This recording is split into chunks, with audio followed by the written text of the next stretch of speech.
सर्वात मोठी बातमी येते आता अहिल्यानगरमधून। अहिल्यानगरमध्ये अतिशय भयंकर घटना घडल्या आहेत। ऑन ड्युटी असताना दारू पिला गुन्हा दाखल होताच मानसिक तणावात आला एसटी बस ड्रायव्हरने बसमध्येच आपलं आयुष्य संपवलं।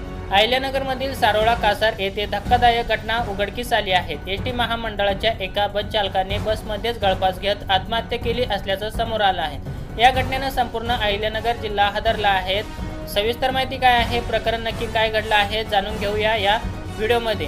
राज्य परिवहन महामंडळाच्या तारकपूर बस स्थानकात काल गुरुवारी सकाळी एक धक्कादायक घटना घडली। सुरेश चंद्रभान दामोरे, वय वर्ष 54, राहणार सारोळा कासार, तालुका अहिल्यानगर या एसटी बस चालकानं स्वतःच्या ताब्यातील बसमध्ये गळफास घेऊन आत्महत्या केली। दामोरे यांच्या विरोधात 1 ऑक्टोबर बुधवारी रोजी कर्तव्यावर असताना मद्यप्राशन केल्याप्रकरणी तोफखाना पोलीस ठाण्यात गुन्हा दाखल झाला होता। त्यानंतर दुसऱ्या दिवशी त्यांनी हे टोकाचं पाऊल उचललं आहे। 1 ऑक्टोबर बुधवारी रोजी तारकपूर घोसपुरी मार्गावर सुरेश दामोरे आणि वाहक अजय पुंडलिक यांची बस क्रमांक MH40 N8887 2 फेऱ्यांसाठी नेमणूक करण्यात आली होती। संध्याकाळी बस स्थानकात परतल्यावर दामोरे यांनी मद्यप्राशन केल्याचा संशय स्थानकातील कर्मचाऱ्यांना आला। ही माहिती आग्रा प्रमुख अविनाश कोल्हापुरे यांना देण्यात आली। त्यानंतर वरिष्ठांच्या आदेशानुसार फिर्यादी शिवाजी मारुती खजिनदार यांनी त्यांना तोफखाना पोलीस ठाण्यात नेले। पोलिसांनी वैद्यकीय तपासणी केली असता मद्यप्राशन केलं असल्याचं निष्पन्न झालं। परिणामी रात्री उशिरा दामोरे यांच्यावर गुन्हा दाखल करण्यात आला। या मानसिक तणावातून त्यांनी काल गुरुवारी सकाळी आपल्या बसमध्ये गळफास घेऊन आत्महत्या केली। दामोरे यांच्या आत्महत्या मागचं नेमकं कारण अद्याप देखील स्पष्ट झालं नाही।